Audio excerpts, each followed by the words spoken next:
여러분 안녕하십니까?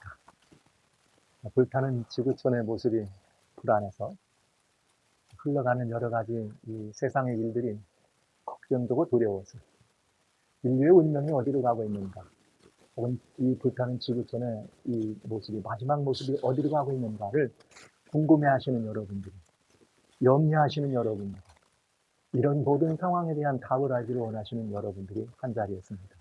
우리 모두 다 함께 하신 것입니다. 그리고 이 문제에 대한 답을 가지고 진지하게 생각해보고, 또 이 문제에 대한 답을 혹시 있다면 어디서 찾을지를 한번 연구해보는 복된 시간 갖기를 원하는 분들이 이 자리에 오셨습니다. 참 잘 오셨습니다. 참 잘 오셨습니다. 어쩌면 저희는 이 짧은 시간 동안에 몇 번에 걸친 이 불타는 지구촌은 어디로 가고 있는가. 그러나 이런 이 죄하의 일들을 나눠보지만, 이번에 이 자리에 함께 하신 여러분들은 특별히 하나님을 아시는 분들, 그리고 예수 그리스도를 믿는 분들, 그리고 주님의 날을 기다리시는 분들, 재림의 날이 가까웠음을 바라보면서 이게 과연 어떻게 된 일인가 발을 동동 구르시는 분, 이런 분들이 대부분이십니다.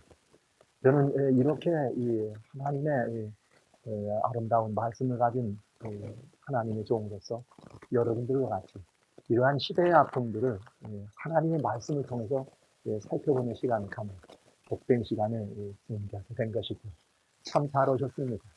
그리고 이것들은 우리가 아는 데 있는 것이 아니라, 이런 상황들을 가지고 모든 것들을 알고 깨우치는 데 있는 것이 아니라, 이런 일들을 통해서 성경이 말하는, 그리스도인들이 말하고 언제쯤 기다리는 엘리야라고 하는 하나님의 위대한 종들이 일어서는 때가 있어요. 저는 이번 이 기회에 여러분, 먼저 하나님을 아는 여러분들이 엘리야에 일어서는 엘리야와 같이 엘리야가 일어서서 정말 그 시대의 이 아픔을 함께 누리면서 백성들을 향하여 하나님께로 그 걸음을 옮기라고 외쳤던 그것처럼, 그런 목표를 가지고 엘리야여 일어나십시오, 이 시대의 엘리야들이여 일어나 주십시오 하는 간절한 마음으로 여러분 앞에 선 것입니다. 몇 번의 이 제목을 가지고 여러분과 만나게 될 것이에요. 저는 오늘 먼저 그런 시간 가운데 불타는 지구촌, 이 지금 현재 심상치 않은 이런 지구촌의 모습을 여러분과 같이 보면서 오늘 이제 이 멋진 여행을 시작해 보도록 할까 합니다. 여기 금년 들어서 3월 5일 날 말이죠. 3월 5일 날 산타바바라라고 하는 캘리포니아 연안에 있는 아름다운 도시입니다. 넉넉하고 여유 있는 사람들이 살아가는 그 도시에 하룻밤 사이에 2200번의 이 번개가 쳤습니다. 2200번의 천둥 소리가 울린 것이죠. 대단한 일 아닙니까? 예사롭지 않은 일입니다. 그날 밤 우리가 만약에 그 자리에 없었으니까 그렇지, 만약 그 자리에 있던 사람들이라면 대단히 두려움과 혹은 많은 생각들을 해주는 그런 밤이었을 거라 생각합니다. 하루 저녁에 2200번. 여러분, 작년 재작년에 인도 스리랑카에서는 한 3일에 걸쳐서 한 3일에 걸쳐서 1000번의 번개가 때렸어요. 1000번의 번개가 때리면서 얼마나 사람이 죽었느냐? 60여 명의 사람들이 죽었습니다. 65명의 사람이 죽었습니다. 번개가 치고 천둥이 치는 일들은 사람들에게 많은 생각을 하게 하죠. 오늘 그런 3일 동안에 1천여 번의 번개가 쳐서 65명의 사람이 죽었는데, 금년에는 하룻밤 사이에 2200번이 번개를 때렸습니다. 예사롭지 않습니다. 이런 모습을 바라보면서도 우리들에게 무엇인가 느낌이 없고 무언가 생각이 없다는, 우리가 참 문제가 있는 사람들이 틀림없습니다. 자, 그런가 하면 지난 7월 2일 날 이 기상청에서 이런 발표를 합니다. 7월 4일까지 우리 지금 현재 거주하는 이 미국의 이 환경, 지구, 기후 이 지도는 한쪽은 절반을 나눠서 한쪽은 냉해가 있어요. 아주 추워요. 한쪽은 덥습니다. 뭐 여기서 추워서 사람들이 얼거나 그런 건 아니지만 평년에 비해서 많이 춥다는 얘기죠. 그런데 이것이 정반대로 일주일이 지난 다음에는 이렇게 정반대로 한쪽은 아주 덥고 한쪽은 또 추위가 가는 이런 이 갑작스러운 기후가, 이렇게 정반대의 기후가 오는 것들을 예보합니다. 이 기후 예보가 일주일 동안에 무슨 일이 있었는가? 이런 이 환경과 이런 기후 변화가 있을 거라고 예보하는 동안에 캘리포니아에서는 7월 5일 날 진도 6.4의 지진이 납니다. 이 데스밸리라고 하는 세계적으로 유명한 관광지죠. 그런가 하면 그 다음 날 거기서 멀지 않은 리치크레스라고 하는 곳에서 진도 7.1의 지진이 일어납니다. 제가 이걸 바라보면서 작년과 재작년에 중남미 쪽에 멕시코와 중남미를 비롯해서 진도 7, 6, 7 되는 지진이 여러 번 났어요. 그러면서 이것이 사람들은 캘리포니아에 비건이 올 거다. 그래서 이것이 점점점 올라올 걸로 예언했습니다. 그래서 이번에 이 캘리포니아에 있는 많은 사람들은 리치크레스트가 7.1의 지진을 맞이했을 때, 야, 이거 굉장히 이 두려운 일이다. 온데든 비건이 오는 거 아닌가. 이런 생각을 하게 됐죠. 그래서 모든 사람들이 다 그것 때문에 두려워했습니다. 그러나 이제 한 이틀 때렸지만은 그 여진이 4,000번이 나왔어요. 굉장히 많은 이 불안과 두려움과 공포가 캘리포니아 쪽을 이렇게 사로잡았어요. 한국에서부터 지인들이 그냥 연락을 하고 이거 뭐 어떻게 해야 되는 거 아니야 이런 생각을 했습니다. 그런가 하면 그 똑같은 시간에 7월 4일부터 7월 13일 동안에 그런 기상이변이 있다라고 했는데 그 기상이변의 마지막이 될 때는 어디 왔느냐. 여기 뉴올리언즈라고 하는 이곳을 중심으로 뉴올리언즈라고 하는 시를 중심으로 해서 갑자기 열대성 태풍이죠. 바리가 와가지고 이 바닷물이 높아지고 썰기가 높아지고 비가 어마어마한 비를 쏟아들여가지고 미시시강 비 강이죠. 이렇게 외면하고는 원래 수십 년 사이에 그렇게 올라가는 이 태풍 카트리나 이후 때도 그렇게 안 올라갔지만 그렇게 올라가서 예보하면서 1,200만의 사람들이 번개치는 속에서 이 홍수의 모습을 바라보는 시간을 가졌습니다. 결국 뉴올리언즈는 이렇게 이 많은 물이 이 전면에 들어오는 결과를 가져갔죠. 그래서 이렇게 이것으로 마지막 하나 그랬더니 7월 14일 날 무슨 일이 벌어지는가. 결국은 이 브레골이라고 하는 한 태평양 소산대를 중심으로 하는 인도네시아와 오스트라리아에서 진도 7.3과 진도 7.3과 6.3이라고 하는 이 지진을 만나요. 이것이 오늘 우리가 겪고 있는 이 환경입니다. 이것이 우리가 지금 살고 있는 지구촌의 모습입니다. 그리고 지구촌의 곳곳에서 일어나고 있는 대재앙과 재난의 소식들이 우리를 굉장히 두려워하게 하죠. 금년에 벌써 이렇게 3월부터 그런 엄청난 이 번개치는 2,200번 번개치는 예사롭지 않은 일을 겪으면서 전 세계는 굉장히 그 익스트림한 이 기후 때문에 많이 염려를 했습니다. 폴라보텍스라고 하는 건 북극 지방에서 내려오는 그런 이 추운 그런데죠. 이런 것들이 내려와서 이 미국 전역은 많이 추웠어요. 북쪽 지방은 마이너스 60도까지 내려가는 엄청난 이 추위를 경험합니다. 그런데 지구의 남반부인 오스트라리아, 호주에는 어떤 일이 벌어졌는가? 섭씨 47도, 화씨 176도. 그러니까 이게 영하로 말해서 60도로 내려갔다 그러면 기온차가 176도가 되는 정말 인류 역사에서는 이런 레코드는 우리가 생각해 볼 수 없는 그런 변화를 본 것이죠. 이 지구가 지금 제정신이 아닙니다. 우리가 살고 있는 이 지구가 이제 달달 지금 이게 막 지글지글 타거나 달달 떨거나 지금 굉장한 이런 일들이 벌어나요. 바람 때문에 여러 사람들이 죽습니다. 동네가 그냥 쑥대밭이 됩니다. 이런 것들이 지금 비일비재해. 예전에는 어느 시간을 정해놨는데, 예전에는 어떤 그 기간이나 아니면 그런 계절 때 이런 문제가 됐었는데, 근래는 이런 문제들이 그저 계절도 상관없이 아무 때나 그렇게 시도 때도 없이 찾아오네요. 이런 이 부분들, 이런 모습들을 바라보는 우리들의 한국도 예외는 안 했습니다. 고성에서 금년에는 산불이 큰 불이 났죠. 250헥타르가 불이 탔습니다. 그런데 여러분 중요한 것은 이 고성에 250헥타르 불난 정도는 이 미국이나 작년에 미국이나 호주나 스웨덴이나 그리스에 난 거에 비하면 이건 아무것도 아니에요. 마치 그저 조그만 헛간 불난 것과 같은 한국은 대단한 일이었지만 이렇게 전 세계가 지금 지글지글 불타는 그런 불과 화재에 속에 들어있는 것을 보는 것이죠.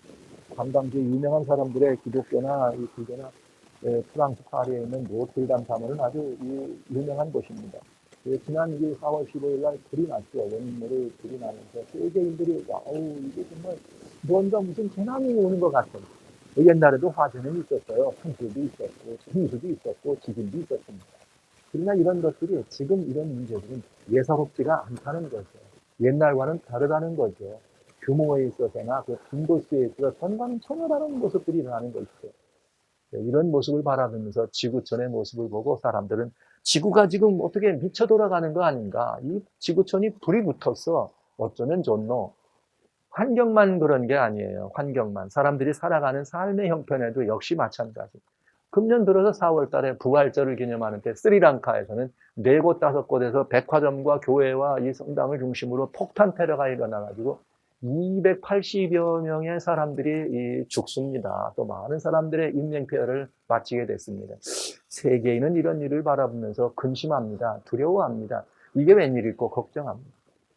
그런가 하면 5월 달은 메이데이, 프랑스 파리에서 옐로우 조켓, 노란 자켓을 입은 사람들이 엄청난 그런, 이게 뭐지, 노동운동을 하거나 사회주의 운동하는 사람들의 모임이지만 어마어마한 이 사람들의 모임이 있으면서 프랑스 파리에 뭐 폭력적인 이런 그 저항운동이 일어납니다. 베네수엘라에서 일어났습니다. 베네수엘라가 또 이렇게 세계 사람들을 근심하게 하는 그런 모습들을 보게 됩니다. 어디 그뿐입니까, 여러분? 미국과 이란이 근래 또 이렇게 심상치 않죠? 미국과 이란이 그저 일촉즉발의 그런 위기 앞에 서 있습니다. 오일 탱크를 불이 나게 쏘지를 않나, 또 오일 탱크를 납포하지를 않나.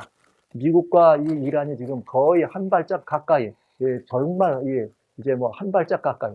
결국은 미국의 대통령이 이란을 공격하라는 명령을 내렸다가 10분 만에 그 명령을 이렇게 철수해서 이렇게 있는 굉장히 세계 사람들이 불안해하고 있습니다. 야, 이거 큰일 나는 거 아닌가?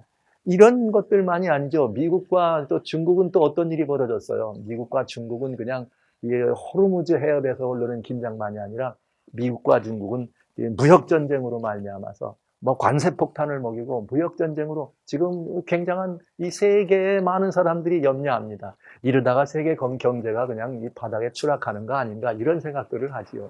뭐 아직도 이 관세 이 전쟁 무역 전쟁은 끝나지 않았어요. 게다가 대고 5G 패권 전쟁이라 그래서 중국에 있는 화웨이에 대한 그런 또 막 이렇게 제재가 가해지고 이런 문제들이 세계를 그냥 떠들썩하게 합니다. 나라는 베네수엘라를 지원하는 나라와 반대하는 나라로 나눠지고 세계는 화웨이를 쓰는 나라와 쓰지 않는 나라로 그냥 이렇게 사람들의 마음이 지금 불안해요.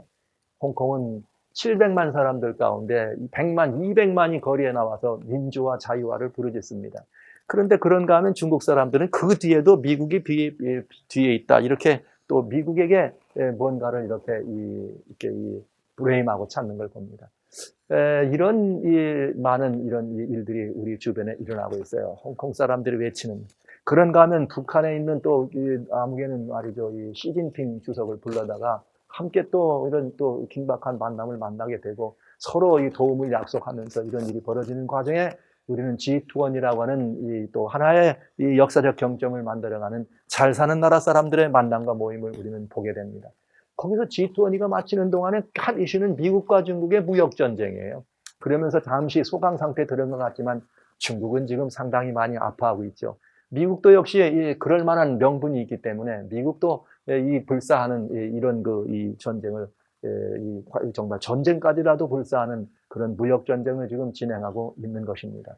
자, 그런 와중에 또 갑자기 G20가 끝나더니 트럼프 미국 대통령이 트위터로 만나볼래 했더니 판문점에서 또 이런 이 만남을 이런 표현을 하죠. 미국 정가에서는 비정상적인 정상회담이었다. 비정상적 정상회담 뭐 이런 얘기를 하면서 이 역사는 한 토막 이 시절을 지나가고 있습니다. 굉장히 많이 사람들이 궁금해하고 뭔가 큰일이 일어날 것 같은 그런 이상한 조짐이 있는 것처럼 생각하는 그런 한 시절을 우리는 지나고 있습니다. 여러분, 환경만, 지구촌이 더워져서 불타는 것만이 아니라 사람들 사이에 일어나고 있는, 나라들 사이에 일어나고 있는, 그리고 민족과 민족의 또 다양한 그런 구조적 그런 이 커뮤니티끼리 이렇게 서로 간에 이런 다양한 갈등과 다양한 이것들이 정말 지글지글 끓는 불타는 지구촌이 됐습니다. 우리 지구촌은 과연 어디로 가고 있나요? 오늘 이런 문제 때문에 염려되고 걱정돼서 여러분들이 이 자리에 함께하고 저와 함께 이 시간을 갖습니다. 이런 차제예요. 이런 차제예요. 저는 이 말씀을 하나 더 드리지 않을 수가 없어요. 그건 뭔가. 세계가 이렇게 들끓고 있는데 들끓는데 이런 것과는 전혀 상관없는 것 같은 그러면서도 이 세계에 참 이 사람들의 마음을 가슴앓이 하는 일들이 있죠. 이건 뭔가. 여러분, 금년의 이 동성애자들의 이 운동은 심상치 않네요. 예루살렘에서부터 지난 6월에 동성애 이런 이 세계 그 동성애 대회, 동성애 축제가 열립니다. 금년에는 프라이드 퍼레이드 그래가지고 우리 이제는 우리가 동성애자지만 자긍심을 갖고 자존심을 갖는 우리를 좀 오픈하고 말이죠. 우리 죄인처럼 살지 말고 좀 더 자존심이 있게 이렇게 나가자 그래서 프라이드 퍼레이드라고 하는 이 퍼레이드를 벌리는데 이스라엘부터 이게 점화돼요. 여러분 아시는 것처럼 동성애 문제가 가장 안 될 거다 해서는 안 되는 것으로 오래 수천 년 내려오는 신앙과 그런 그 법적인 그런 것으로 가지고 있는 나라가 이스라엘입니다. 근데 이 예루살렘으로부터 그것이 선언되고 이 이스라엘은 법무장관이 바로 동성애자입니다. 자, 이렇게 되는 참 이상한 기이한 현상이죠. 그러면서 중동에서는 텔아비브라고 하는 이스라엘의 이전까지의 수도를 게이 수도라고 얘기할 만큼 게이들의 수도가 텔아비브다. 이상한 일이죠. 굉장히 이상한 일입니다. 이게 제정신이 아닌 것 같은 그런 일들. 그래서 축제가 거기에 벌어지는 동안에 수많은 동성애자들의 공식적인 이 합동 결혼식이 일어나지 않는가. 약 25만의 이런 지원하는들이 텔아비브로 몰려들어서 일주일 이상의 이 집회를 가지면서 놀라운 일을 합니다. 샌프란시스코는 역시 세계적으로 유명한 동성애. 여러분 이번엔 샌프란시스코는 좀 다른 운동이 일어났어요. 그런 그 프라이드 퍼레이드를 하는 과정에 할례도 하지 말아라. 할례는 말이지 자기가 말이지 자기 몸을 튀기는 건지 왜 부모님들이 말이야 아이들의 성을 정하는 것보다도 왜 할례까지 마음대로 하느냐. 이런 할례 하지 말라고는 그런 것들을 캠페인하는 일까지 이루어지는 기현상을 우리는 봅니다. LA에서는 경찰관도 셰리프도 소방관도 다 모여가지고 특히 그런 동성 결혼한 사람들의 그런 그 프라이드 퍼레이드를 지원하는 이제는 이건 것들을 우리가 반대하거나 그런 것들을 뭐라고 얘기하는 것 자체가 이상한 그런 시대. 정상이 비정상이 되고 비정상이 정상이 되는 그런 시대예요. 그리스에서 휴먼 라이트가 이렇게 시드니 호주에서 이런 그야말로 이게 무슨 오늘날 이 시대의 사람들을 정상이라고 볼 수 있겠어요. 그러나 이런 일들이 지금 진행되고 있다 이 말입니다. 자, 매우 근심스러운 일입니다.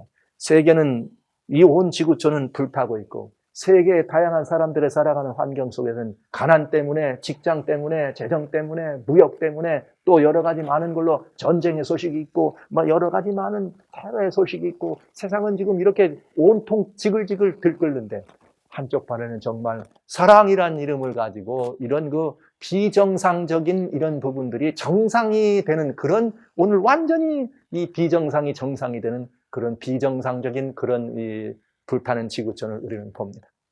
과연 이 지구촌 어디로 가나? 여러분 이런 모습들을 바라보면서 세계 관영 여러 가지 다양한 매체들 가운데는 그저 매년 이런 문제를 기획해서 취재를 하고 있죠. 팍스뉴스에서는 최근에 얼마 전에 매년 이런 취재를 해왔습니다만 역사의 마지막이 가까운가 이런 제목을 가지고 이 취재를 하게 됐습니다. 역사의 마지막 가까운가 답은 뭐라고 생각하세요? 여러분은 무슨 답을 내리겠어요? 이런 일들이 걱정되고 염려돼서 오신 여러분들, 이런 문제에 대한 답을 찾기 위해서 이 자리에 함께 하신 여러분들은 이 답에 대해서, 이 문제에 대해서, 이 질문에 대해 뭐라고 답하실랍니까? 과연 이 팍스뉴스는 뭐라 그랬을까요? 답은 the end is near. 마지막이 가깝다. 그 답은 yes였습니다.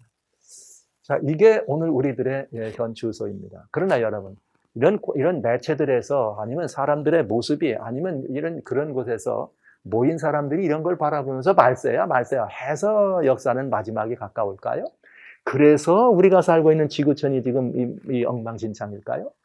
여러분 이런 문제에 대해서 우리는 좀 더 구체적이고 좀 더 세밀하게 이런 문제들에 대한 근원도 살펴볼 필요가 있습니다. 그런데 여러분 2018년입니다. 2018년 작년 11월 말에 시카고에는 원자력 과학 연구소가 있어요. 거기서 인류를 위협하는 이 세 가지 매우 중요한 인류를 위협하는 세 가지 매우 이 생존을 위협하는 중요한 위협 요소가 있는데 그건 뭐냐? 환경 문제입니다. Climate change. 환경이 지구의 환경이 이렇게 망가져 가지고 인류가 위협하고 있는 거예요. 두 번째는 무엇인가?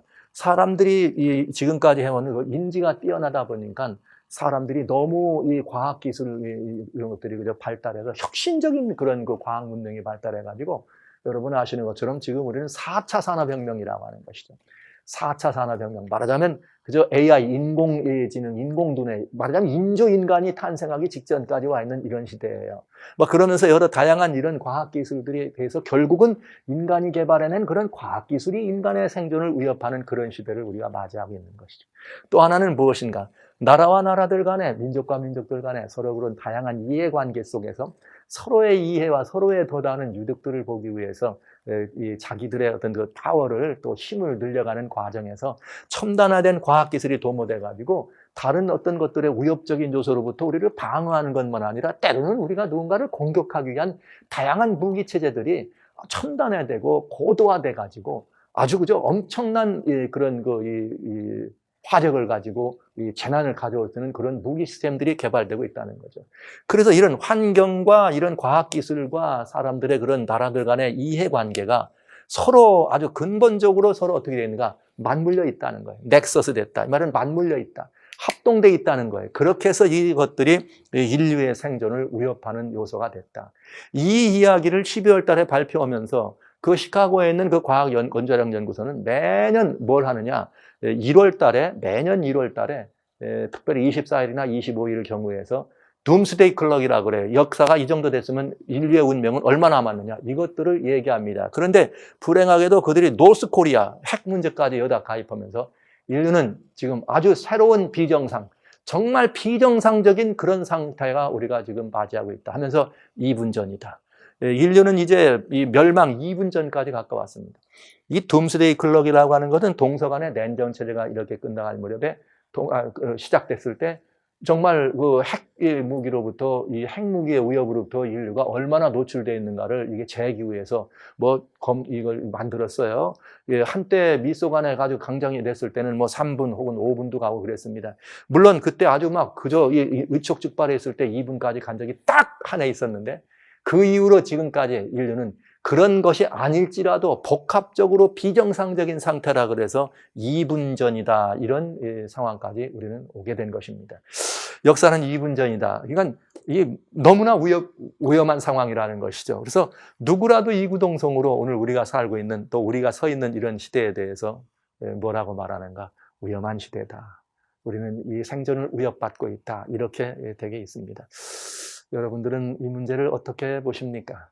이런 문제들을 바라볼 때 과학이나 혹은 이 세상의 사람들이 이런 문제를 얘기한다면 우리는 이런 문제에 대해서 정말 깊은 말하자면 관심 또 그리고 관심만 가지고는 안 되죠. 이 문제는 답을 얻기 위한 깊은 이해 그리고 아주 신중한 노력이 필요하지 않겠습니까?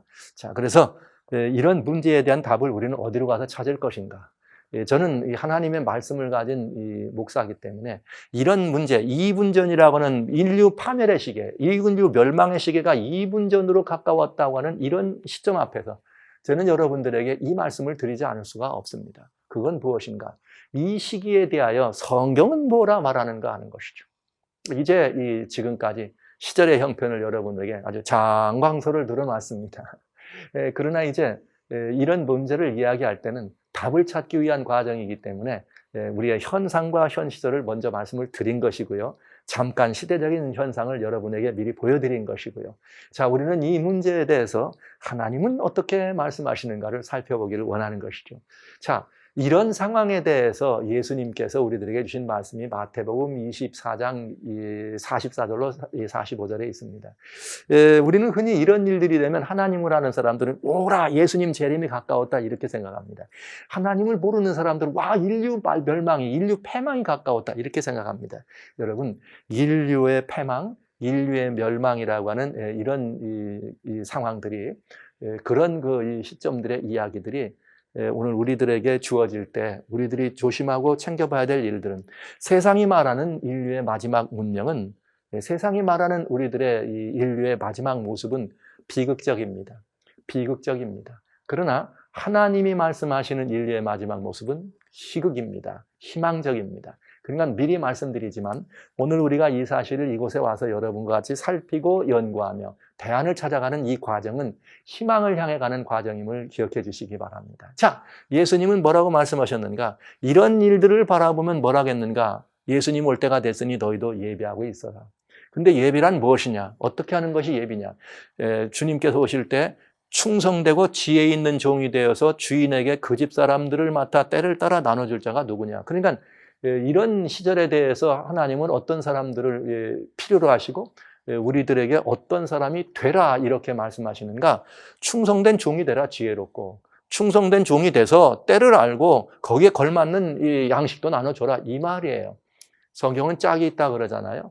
근데 또 이런 말씀과 또 유사한 말씀이 구약 성경에 들어있는데 역대상 12장 32절이라는 말씀에 들어있어요. 거기에 보면 이사갈이라고 하는 예수님의 이스라엘의 12지파 중에서 이사갈이라고 하는 지파가 있어요. 그 지파의 자손 중에서 시세를 알고 이스라엘이 마땅히 행할 것이 무엇인지를 아는 두목 200명. 이 말은 중요한 말이죠. 시세, 트렌드를 알고 이때가 어느 때인지를 알고 이때가 어느 때인지를 알고 그때에 합당한 행동을 하는 것을 아는 리더십이에요. 두목이 얼마냐. 이것은 우리들에게 의미하는 바가 크죠. 그러니까 이 시대를 우리가 바라보면서 하나님의 말씀은 분명합니다. 하나님의 충성된 종이 되라. 그리고 충성된 종이 돼서 이 시세를, 이때가 어느 때인지를 알고 그때에 맞는 하나님의 양식들을 나눠주면서 우리가 이런 이 모든 문제에 대한 답을 찾아보라 이렇게 말씀하시는 것이죠.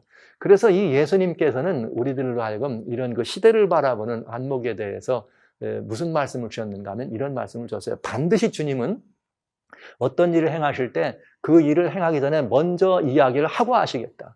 그냥 하시는 것이 아니다. 그러니까 미리 얘기를 해주고 하지 그냥 느닷없이 오는 건 없다. 그러니까 우리 하나님 믿는 사람들이 그런 생각을 해요. 도적같이 오리라. 여러분 도적같이 오시는 예수님은 안 계십니다. 그럼 왜요? 이 말씀하고 안 맞거든. 미리 결코 비밀을 알려주지 않고는 행하심이 없다 그랬으니까 알려줬으면 도적처럼 오는 것이 아니잖아요. 그러면 이건 무슨 말인가? 알려줬는데 무시했으면 도적처럼 도적을 만나게 되는 것이 되겠네요. 그러면서 우리 예수님께서 마태복음 16장에 이런 그 모든 이 시대의 시기를 알 수 있는 두 가지 비법을 일러주세요. 주님이 가르쳐주신 두 가지 비법은 뭔가 하면 이것입니다. 너희가 저녁에 하늘이 붉으면 날이 좋겠다 고 아침에 하늘이 붉고 흐리면 오늘은 날이 굳겠다 하니 너희가 천기는 분별할 줄 알면서 시대의 표적은 구분할 수 없느냐. 여기 두 가지가 나와. 하나는 뭐예요? 천기를 구분할 줄 알고 두 번째는 뭡니까? 시대의 표적을 구분할 줄 알아야 된다 하는 얘기입니다. 천기가 뭘까요? 천기는 이 하늘에 나타나는 다양한 이런 그 모습들이죠. 징조들을 말하는 것이에요.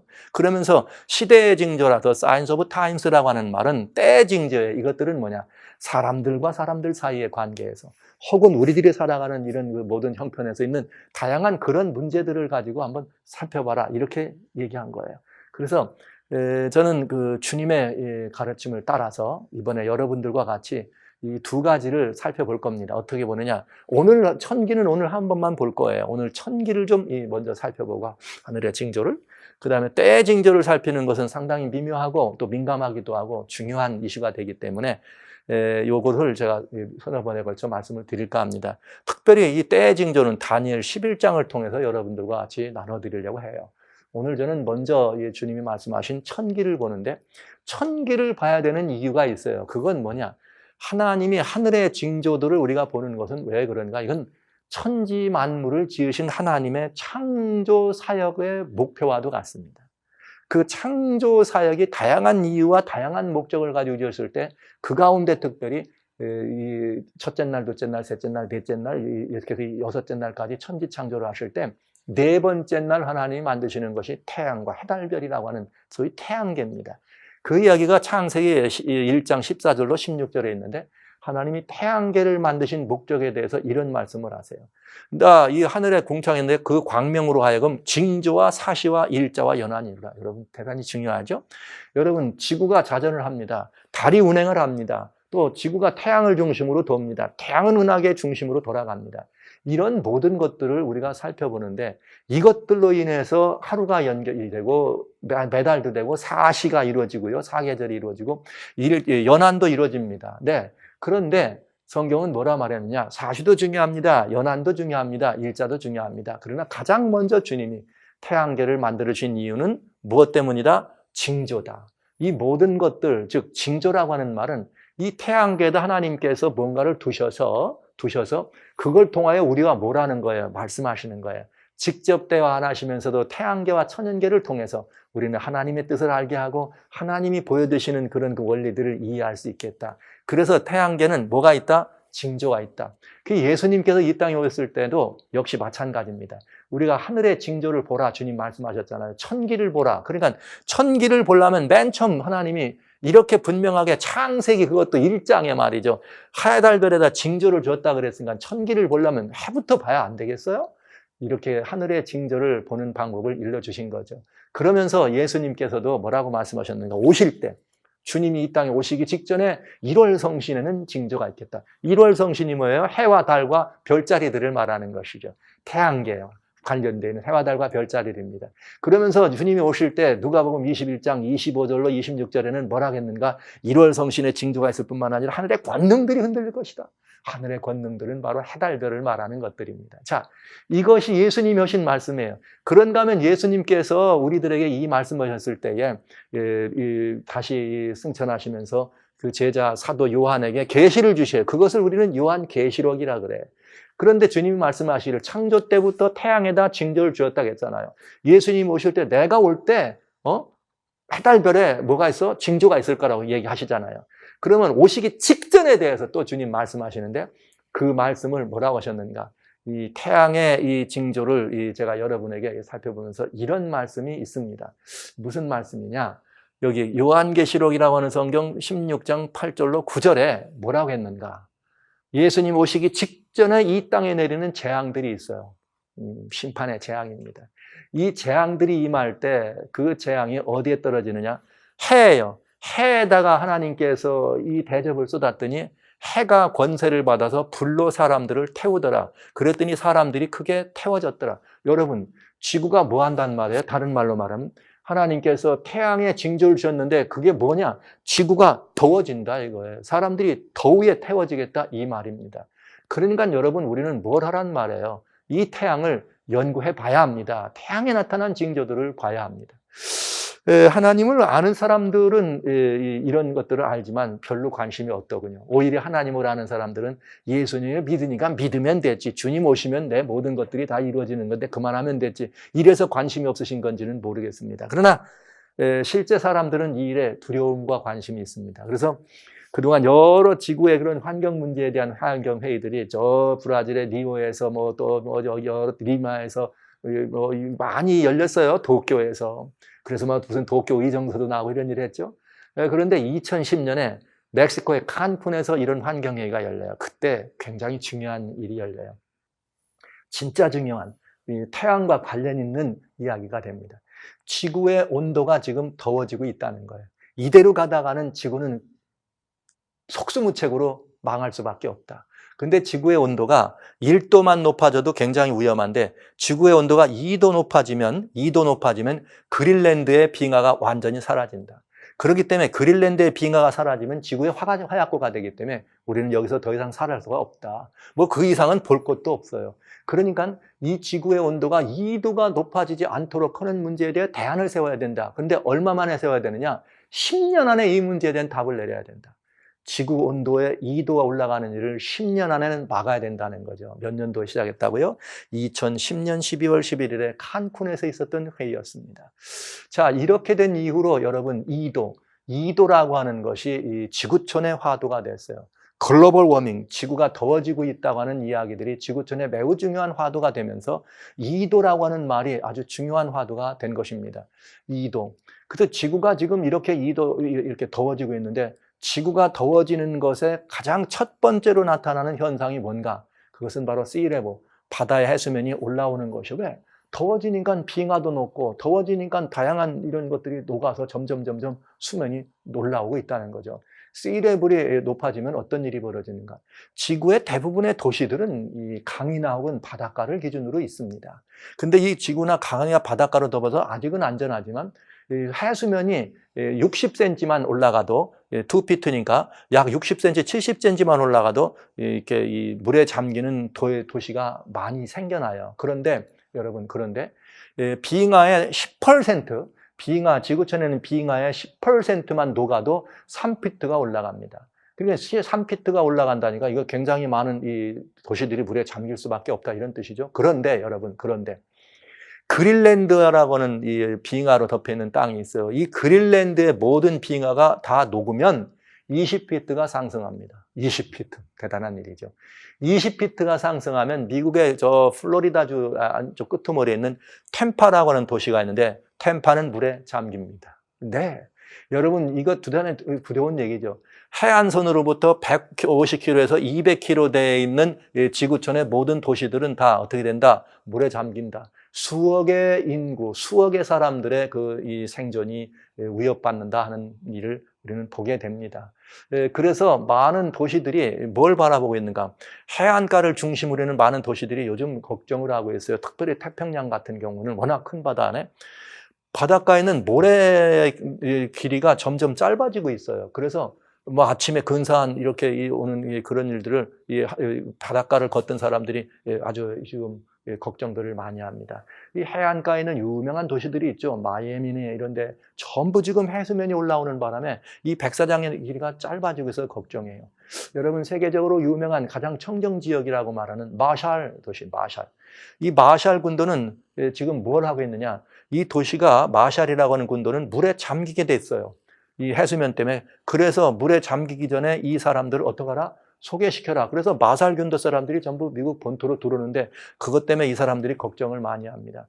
2도 올라가는 문제는 완전히 마샬 군도를 물에 잠기게 하는 이런 일을 가져다 준다는 거죠.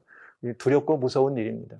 그런가 하면은 여러분, 이 빙하라고 하는 이 그린란드의 빙하가 녹으면 굉장히 두려운 일이 벌어지죠. 그린란드의 빙하 밑에는 뭐가 있냐면 푸른 풀과 초목들이 예전에 홍수 때 들어갔던 것들이 이게 다 얼려 있습니다. 거긴 지구촌의 냉장고처럼 얼려 있거든요. 여러분, 신선한 야채 과일들을 냉장고에 넣고 전기 코드를 빼면 썩죠. 얼마 못 갑니다. 그것처럼 그린란드의 빙하가 높게 되면 그 안에 있는 모든 이 수목들이 썩죠. 썩으면 발생하는 것이 메탄가스. 메탄가스는 이산화탄소보다 이 지구의 어떤 그런 온난화 현상이나 지구의 이런 것들을 엄청나게 빠른 이 속도로 증가시켜 주는데 얼마냐? 약 20배나 되는 온실 효과를 가져올 수 있다. 이 금년에 이렇게 발표된 보고예요. 이 캠브리지, 영국의 캠브리지, 옥스퍼드 연구소로. 그러니까 지금 대단히 지구촌은 위협받고 있다고 하는 말이 그냥 말이 아니고 그냥 누구의 어떤 뭐 상상이 아닙니다. 사실입니다. 이렇게 우리는 매우 위험한 이 상황에 있다. 그러면 이런 문제에 대해서 왠지를 알아야 되잖아요. 그래서 왠지를 알아야 되기 때문에 사람들은 관심 있고 두려워합니다. 그러나 일반 사람들은 이런 일에 관심 없어요. 그러니까 뭐 맨날 이렇게 싸움하고 그런 거죠. 이 박스뉴스가 매년 이런 기획지를 하는 중에서 지난 1월 첫째 주에 지구를 위협하고 있는 이 가장 첫 번째 위협, 이런 모든 것들의 원인이 무엇인가를 밝혀봤더니 그 원인이 뭐냐? 솔라 플레어다. 즉 태양풍이다. 이런 얘기입니다. 이 태양풍이라는 건 뭐냐면 태양이라고 하는 녀석은 어떤 일을 하는가 하면은 그 표면에다가 다양한 에너지들을 갖다 쌓아놓습니다. 이게 다양한 에너지들을 갖다 쌓아놓으면 11년마다 한 번씩 이게 터져요. 에너지를 쌓은 걸 보고 태양 흑점 솔라 스팟이라 그리고 이것이 터질 때 나오는 것이 뭐냐? 솔라 플레어, 태양풍입니다. 이 태양풍이 지구까지 다가오는 데는 불과 7분에서 8분? 그렇게 멀리 안 나는데 어마어마한 속도로 어마어마한 파워로 오는데 수소폭탄 100만 개가 터지는 것과 같은 이 화력을 가지고 달려옵니다. 이렇게 해서 이 지구촌에 지금 큰 거대한 문제가 되기 시작했어요. 여러분, 이상하지요? 갑자기 근래 와가지고 이 솔라플레어 태양풍이 문제가 되네. 성경은 뭐라 그랬어요? 태양이 어떻게 된다? 하나님께서 태양에다 징조를 주셨고 마지막 어려운 때가 오기 전에 재앙이 내기 전에 태양에 대접을 쏟으면 태양이 뜨거워진다고 했잖아요. 이 어마어마한 그런 일들이 벌어져요. 거기서 이 에너지가 지구를 향해 달려와가지고 지구의 가장 큰 중요한 거나 지구의 생명사기인 이 자기장, 지구를 둘러싸고 있는 자기장을 흔들어 놓습니다. 그래서 지금 이 과학이나 지질학이나 지구학이나 환경이나 천문학이 걱정하고 있는 게 뭐냐? 지구의 자기장이 감소하고 있다고 하는 것입니다. 이 지구장이 감소하면 괜찮으냐? 감소하면 괜찮은 문제가 아닙니다. 그 결과로 무슨 일이 벌어졌는가? 지구의 지축이 움직이고 있다고 하는 보고입니다. 지구의 지축이 이렇게 움직여요. 1년에 뭐 수십 킬로씩 어떤 때는 이렇게 움직이는데 지구의 지축이 이렇게 이동을 하고 움직이면서 이동하고 움직이는 것에 따라서 지구의 다양한 환경적 변화가 일어나는 것을 보고하고 근심하고 발표하게 된 것입니다. 자, 이제 이런 현상이 있다 보니까 이것이 직접적으로 지구에 어떤 일을 갖다 미치는가. 지축이 움직이니까 지구 전체에 문제가 생기겠죠. 지구의 구조적인 문제가 되는 것이죠. 특별히 지표면을 구성하고 있는 걸 우리는 맨틀이라고 그래요. 지표를 구성하고 있는 맨틀, 그 팬인데 그 밑에는 마그마층이 있죠. 지구의 지축이 움직이니까 이것이 어떻게 돼요? 이 판들이 움직이게 돼요. 그래서 판들이 판을 밀어서 일어나는 것이 거대 지진. 작년, 재작년에 여러분, 이 유라시아 판과 인도 판이 밀려가지고 네팔에서 진도 8.4 이런 거대한 지진이 일어납니다. 이게 한 번에 그냥 막 60cm 이상 이렇게 올려버렸죠. 여러분, 이게 간단한 것 같지만 엄청난 이 범위의 면적이 갑자기 지층이, 동일 지층이 한 60cm 이상 이게 차이가 나는 일이 벌어졌다 생각해 보십시오. 어마어마한 일이 일어나지 않겠어요? 이것이 바닷속에서 일어나면, 특별히 환태평양 조상대를 중심으로 해서 이 안에서 일어나는, 이 바닷 가운데서 일어나면 무슨 일이 벌어지나? 그것은 바로 여러분 아시는 것처럼 일본에 있는 그 센다이현에 일어났던 이 거대 쓰나미 2010년, 그런가 하면 인도네시아에 있던 2005년에 일어났던 수마트라 북서부에 있던 쓰나미. 그때 인도네시아 쓰나미는 30만 명을 없앴고 이 일본의 이 지진은 1만 5천 명, 60만 명이라고 하는 사람이지만 저도는 1만 5천 명 정도가 목숨을 잃게 되는 기괴한 현상이 있습니다. 그리고 다양한 화산들이 일어나게 되는 것이죠. 이것이 자기장의 문제가 되고 지축이 흔들리는 데서 온 것이라는 사실을 과학은 우리들에게 이야기해 주는 것입니다. 여러분, 그러나 솔라 플레어가 또 이렇게 들어올 때 그것이 전자기장을 가지고 그런 그 다양한 에너지층이 오는 거기 때문에 또 하나의 직접적인 영향을 행사하는 것이 있습니다. 그게 아주 중요한 변화가 되겠는데, 지구는 지구를 둘러싸고 있는 여러 가지 기권이 있어요. 가장 지구층을 둘러싸는 게 대기권이고, 그 위에를 우리는 성층권이라고 하고, 그게 오존층이 있어요. 그 다음에 그 위를 뭐라고 하는가 하면 우리는 중간권이다, 이렇게 말합니다. 그래서 대기권, 이 성층권, 중간층이라고 말하는데, 이 성층권 밑에는 이게 오존층이 있어요. 이게 얄파래한 오존층이, 그게 크지 않은 오존층이 있는데, 여러분, 오존층이란 말은 다른 말로 전리층. 전리층이란 말은 전자기적 영향으로 말미암아서 이게 움직이거나 깨지거나 또 다른 걸로 바뀌어지는 걸 말하잖아요. 그러나 이 오존층이 있음으로 말미암아서 이것은 또 지구의 전체의 생명싸개가 돼가지고 외부로부터는 유해 무슨 자외선이라든지 유해 다양한 외부로부터 오는 이 이물 이 광선들, 옳지 않고 좋지 않고 우리들에게 해가 되는 것들을 막아주는 것이었습니다. 근데 이 해가 되는 것들을 막아주는 이것이 이게 이 솔라 플레어, 즉 이 다양한 이 태양풍에 의해서 이게 막 흔들리고 망가지면 어떤 일이 벌어질까요? 이 굉장히 큰 문제가 벌어지죠. 그래서 생겨난 문제가 1900년대 초, 1990년대 초부터 일어나는 오존 크라이시스라고 하는 오존이 구멍이 나고 있다, 이런 거였어요. 이게 1980년대 후반, 89년에 보도된 일, 그때부터 남극의 하늘에 오존이 구멍이 뚫리고 있다, 이런 말들이 나왔습니다. 여러분, 남극 하늘에 오존 구멍이 뚫린다 그래서 오존이 점점 뚫어지는 일들을 이야기했어요. 여러분, 오존이 더워지니까 오존이 뚫어지니까 지구의 생명싸개였던 그 오존을 중심으로 거기 막아졌던 그런 모든 것들이 열리니까 뭐가 오는 거예요? 이 안으로 모든 게 들어와. 결국은 과학은 뭐라 말했는가?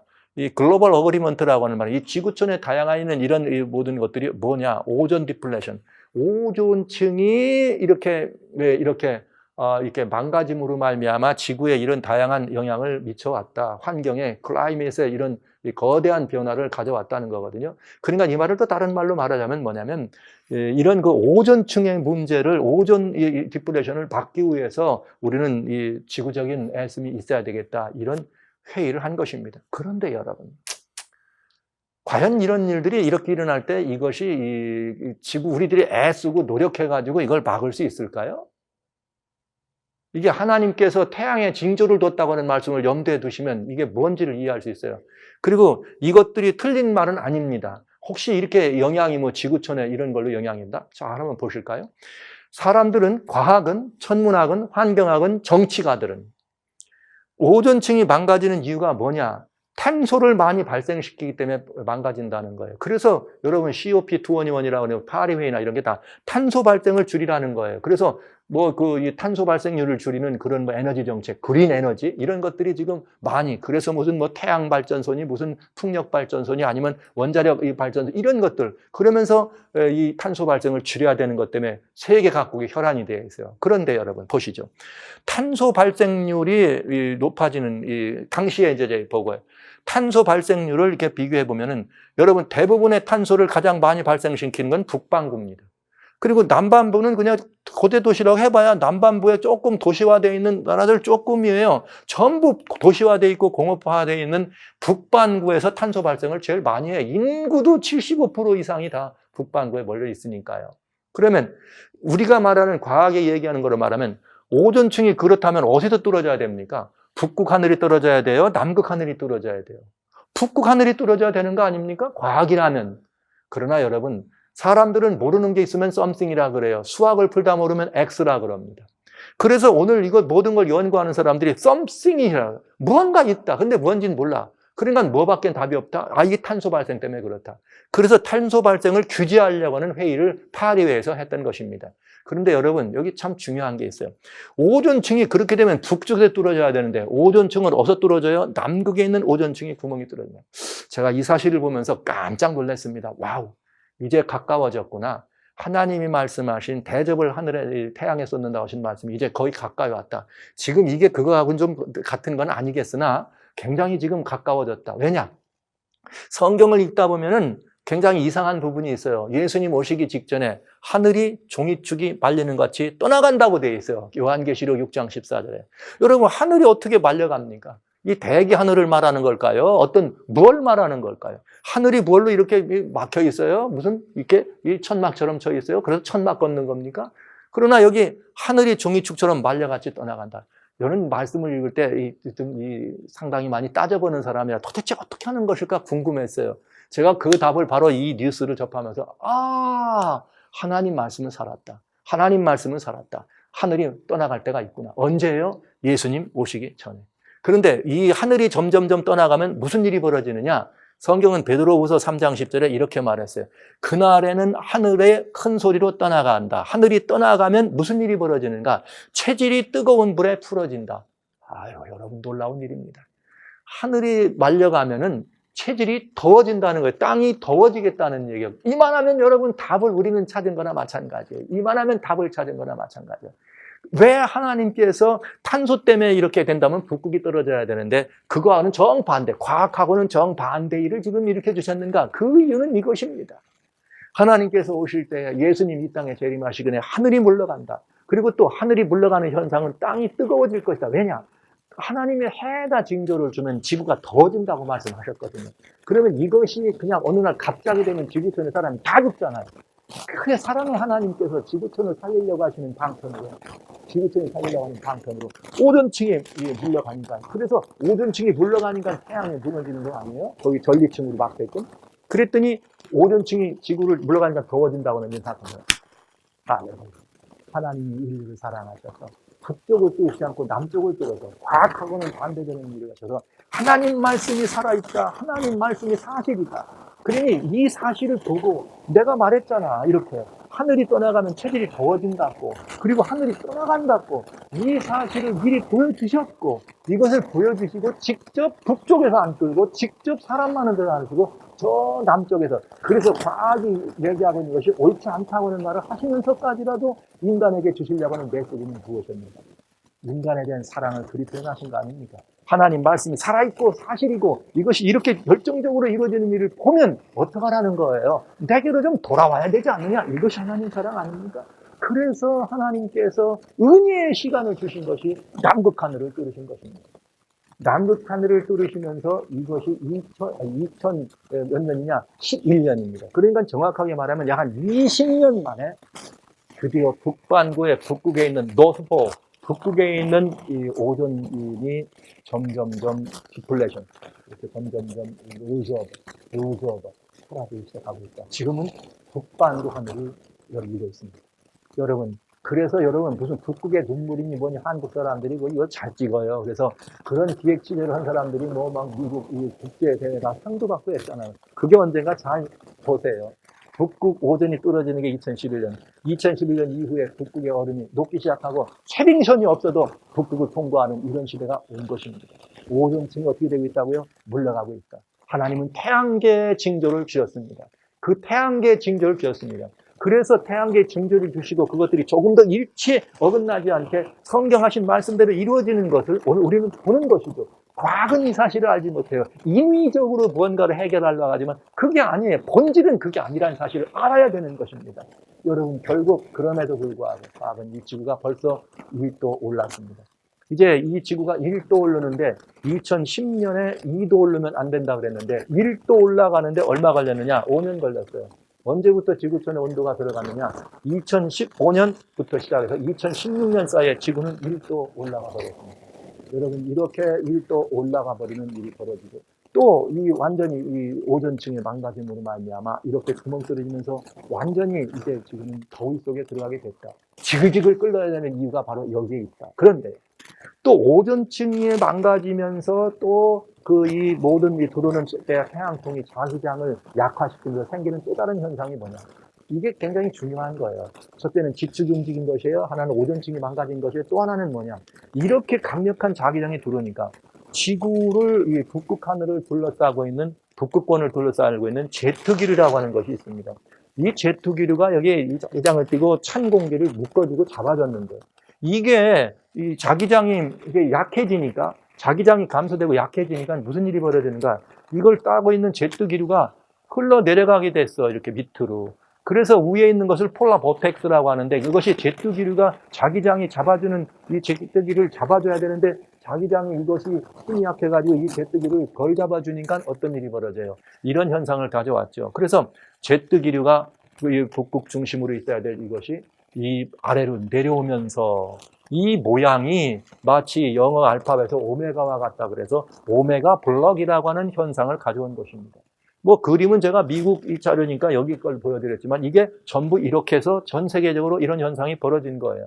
그래서 전 세계가 이렇게 오메가 블럭 안에 휩싸여서 어디는 이 블럭 안에 들어가면 어디는 비가 많이 와서 홍수가 나고 어디는 가물어서 뜨겁고 어디는 너무너무 추워서 냉해가 오고 뭐 이런 현상들이 바로 이 자기장 문제로 지구촌 도성을 둘러쌌다 이것이죠. 그러니까 성도 여러분, 오늘 우리들은 이런 문제들에 대하여 이해할 때 하나님이 주신 말씀이 얻은 일을 살펴보는 것은 아주 중요한 의미가 있습니다. 결국은 이것이 지구촌의 온도도 1도를 이미 높아가게 됐다. 결국 2년간 연중에는 더 높은 매년 2016년은 그때가 최고, 2017년은 그때가 최고, 2018년 작년은 화두가 뭐였는지 아십니까? 레코드 브레이킹 이렇게 나오는 이 날씨였습니다. 기록을 계속해서 갱신해 왔습니다. 금년에는 벌써 3월, 4월, 5월부터 기록 갱신했잖아요. 지구촌의 이 온도차가 170도가 나는 어마어마한 차이를 우리는 본 것이죠. 그래서 이 다른 많은 통신들은 말하기를 지구가 미쳐가고 있다. 그래서 이런 현상들이 왜 일어났느냐? 왜 미쳐간다고 봤느냐? 너무 많은 바람, 너무 많은 화재, 너무 많은 홍수, 너무 많은 지진. 아까 보셨던 보텍스와 영향을 받은 것 같은 똑같은 상황을 우리는 본 것입니다. 저는 이런 지구촌의 모습을 바라보면서 이렇게 정리를 하고 싶어요. 오늘 지구촌의 이 환경 문제 우리가 다각하게 불뜯는 데는 산불지구다, 산불재난이다. 이게 무슨 뜻이냐? 예측도 할 수가 없어요. 언제 어떻게 될지. 그러니까 이건 산불이다. 예측불허. 그런가 하면 또 뭐냐면 일어나도 막을 수도 없어요. 워낙 거창한 것들이 나기 때문에 막을 수가 없어요. 그러니까 이걸 뭐라 그래요? 우리는 저항을 할 수가 없다. 막을 수 없는 저항 불가. 근데 너무 큰 게 오다 보니까 회복도 불가능해요. 한꺼번에 수백만 헥타르를 태워버리는 수십만. 작년, 재작년에 미국은 한 번 난 화재가 2017년 9월에 난 화재가 2018년 5월에 꺼졌습니다. 그때 이 전체 이 불난 면적이 약 한 28만 헥타르, 28만. 근데 작년에 엘시뇨를 근방이라고 하는 미국에서 난 화재는 불과 이 한 달 정도 탔는데 35만, 멘도시니 화재, 그래서 35만. 어마어마. 이게 회복할 수가 없는 그런 상태로 되는 거죠. 이런 산불 재난의 시대를 우리는 보고 있습니다. 자, 이제 정말 팍스뉴스에서 마지막이 가까운가? 이런 문제에 대한 답이 그렇다. 마지막이 가깝다. 이렇게 말하는 것은 결코 실수됨이 아니죠. 이건 결코 과장이 아님을 우리는 볼 수 있습니다. 그리고 우리는 이 원자력과학연구소에서 현재 이런 환경적인 그런 문제, 그 다음에 이런 환경만 아니라 인류의 고도화된 과학기술이, 그리고 이 사람들의 살아가는 삶의 그 이기적 이런 속성들이 정말 모두가 다 new abnormal, 비정상적이에요. 이런 너무나 모든 것들이 다 비정상적이어서 지구의 운명은 이분전이다 하는 말이 과장된 표현이 아님을 우리는 생각해 볼 수가 있겠습니다. 성도 여러분, 그러나 이런 과장이 아니라고 할 때 이 세상의 사람들은 답을 찾기로 원해요. 답을 찾기로 원해요. 그러면 어떻게 답을 찾는가? 과학이라는 이름으로 찾죠. 다양한 어떤 회의, 국제 간의, 나라 간의 어떤 이해관계를 이제는 막 회의를 통해서 답을 이런 문제도 찾아가려고 합니다. 지구를 살릴 대안은 있는가? 지금 한번 이런 대안을 우리는 한번 생각해 봐야 돼요. 과연 이 지구를 살릴 대안은 누구인가? 우리가 모인 목적이 그거니까요. 불타는 지구촌이 문제가 아니에요. 이 불타는 지구촌을 살릴 만한 대안이 있느냐가 문제인 것입니다. 자, 우리가 한번 이 문제를 찾아봐야 되지 않겠습니까? 자, 이 문제에 대해서 구체적으로 한번 찾아보자라고 해서 시작한 것이, 물론 환경회의가 여러 번 있어 왔지만, 2015년 12월 달에 프랑스 파리에서 열렸던 COP21이라고 하는 환경회의는 아주 의미가 있는 환경회의예요. 이제 그 문제에 대해서는 이제 다음 시간 이어질 때 앞으로 계속 좀 보겠습니다만, 195개 나라 정상들이 모여서 저탄소 정책, 즉 탄소 발전을 줄이는 이런 문제, 환경 공해를 막는 문제, 지구를 살릴 수 있는 그런 대안에 대한 모임 의견을 나누고 강력한 국제 질서를 유지하기 위한 사법시스템을 만들면서 2018년도 작년부터 이거를 공식적으로 유통해서 법제화된 것이 실행되는 해로 이렇게 결정하는 회의를 이때부터 합니다. 그렇게 해서 환경을 살리는 일을 시작한 것이죠. 그런가 하면 2016년 6월부터 나사는 그저 미리 그동안 안 해온 건 아니지만 특별한 의미 있는 보도를 합니다. 그건 뭐냐? 지구가 너무 지금은 어떻게 이 해답이 없는 그런 모습을 보여주니까 뭐라고 말하는가? 이 지표의 지구상에서 언더그라운드 이 땅 위에서 인드리어 저 공중에서 그 다음에 올비치에서 궤도죠 태양에 이런 궤도에서 이 나사가 뭐라 하기 시작했냐? 이 일을 하고 있어요. 뭐 하려고? 이렇게 지구의 환경 기후가 이 클라이밋 체인지 지구 환경이 이렇게 바꿔지는 이유를 알기 위한 연구와 살핌을 하고 있다. 지금 이걸 더 강화해야 되겠다. 그러면서 그들이 한 일이 뭐냐? 이 모든 문제에 대한 답을 찾기를 원한 것입니다. 여러분 어떻게 보십니까? 나사가 과연 그 답을 찾을 수 있을까요? 게다 대고 유명한 걸출한 이 스티븐 호킹이라는 박사가 작년에 돌아가셨습니다만 그가 돌아가시기 얼마 전에 뭐라 했는가? 지구는 더 이상 사람 살 것이 아니다. 그러니까 지구는 버틸 힘이 없다는 거예요. 이미 이 지구는 우리는 다음 밀레니엄, 즉 지금 우리는 21세기를 말하잖아요. 그러나 22세기라는 거, 이런 거 말고 떠나서 다음 이 천년이 없다는 거예요. 그러니까 빨리 뭐 하라 하겠느냐? 지구를 뭐 하라? 떠나가라. 그래서 이분이 돌아가시기 전에 한 얘기가 있어요. 지구를 떠날 것, 둘째 AI, 인공지능 만들지 말 것, 몇 가지 얘기했습니다. 그러면서 4차 산업혁명이 얼마나 위험한가를 지적하고 돌아가셨어요. 어쨌든 이런 일들이 기폭제가 돼가지고 지구는 외계 지구를 찾는 일을 살폈습니다. 외계 지구란 뭐냐? 다른 이 우주 공간에 지구와 같은 환경과 형편이 있어서 사람들이 갈 수 있는 곳이 있을까? 이런 걸 살핀 거죠. 이걸 시작하게 된 것이에요. 2018년에 오바마 대통령은, 2016년 죄송합니다. 2016년에 오바마 대통령은 뭘 발표했느냐? 스템이라고 하는 교육 시스템을 발표합니다. 그러면서 뭘 얘기했느냐? 우리 지구가, 미국 사람들은 2030년부터 어디로 가느냐? 화성으로 간다. 2030년부터 우리 화성으로 미국 사람들을 보내게 이렇게 하려고 하는 이 계획을 세웠죠. 그래서 스템이란 말은 뭘 말하는가 하면 사이언스, 그 다음에 이 테크놀로지, 그 다음에 엔지니어링, 그 다음에 매스매틱. 이걸 하기 위해서 앞으로 향후 30년까지 1년에 10만 명씩 50개 주에서 1년에 10만 명씩의 이런 스템 요원들을 양성하는 것을 목표로 2016년 10월에 발표하게 됩니다. 그랬더니 일론 머스크라고 하는 걸출한 이 경영가는 스페이스X 우주선을 회장이죠. 또 테슬라라고 하는 자동차 회장이기도 했습니다. 그는 말하기를 2030년은 너무 늦습니다. 우리는 2024년부터 화성에다 사람을 첫 번째 화성을 보내야 되겠습니다. 그리고 2025년부터는 뭔가 그곳에서 이제 볼만한 일을 시작합니다. 이렇게 말하면서 그러다가 2024년이 아니라 25년이 아니라 2022년으로 안 되겠다. 빨리 당겨야 되겠다. 이 말은 지구가 더 이상 희망이 없다는 말을 하는 거죠. 빨리 가야 되겠다. 그래서 이 오바마 대통령, 미국 대통령은 자기가 2020년에 새로운 또 두 번째 회기 시작하니까 내가 말이야 됐으면 좋겠으니까 2020년부터 가면 안 되겠노 이런 얘기들을 하기도 하는 것이죠. 그러면서 지구는 뭘 위해 준비하는가? 이 지구는 더 이상 버틸 힘이 없기 때문에 지구를 떠날 채비를 하고 있네요. 지구를 떠날 채비를 하고 있어요. 그래서 이런 문제들을 살피는 데 있어서 이 과학이나 또 여러 가지 다양한 사람들은 이런 문제에 대한 답을 찾기 위해서 대단한 노력, 부단한 노력을 하고 있습니다. 그래서 작년 2018년 8월 달에는 인류 최초로 태양을 탐사하는 태양 탐사선을 보냅니다. 상상할 수 없는 일이에요. 태양이 얼마나 뜨거운 데인데 거기로 뭘 보낸다는 게 말이 됩니까? 그러나 작년 11월에 이미 그 궤도에 진입했다는 보고를 봤습니다. 파커라고 하는 태양 탐사선이 1분에 여기 뉴욕에서 이 도쿄를 갈 수 있는 그런 스피드로 지금 태양을 향해 가고 있는 것이죠. 자, 여러분 이게 의미 있는 일이죠. 대단히 의미 있는 일입니다. 이 세상에 있는 사람들은 이런 일을 하고 있어요. 그렇게 하면서 뭔가 이 조짐들이 이상한 것을 발견하길 원하는 것입니다. 그러다가 작년 연말에는 또 뭐가 출발했죠? 화성 탐사선. 그동안 화성 탐사선이 여러 번 갔어요. 이 미국 나사에서는 오라이온을, 인도는 벵갈리온을, 유럽에서도 이를 보냈고요. 중국도 곧 보낸다 그러고요. 자, 이러면서 여러분 인사이트라고 하는 화성 탐사선이 작년에 가서 화성에 접촉하는 것을 전 지구인이 다 봤습니다. 이건 왜 갔느냐?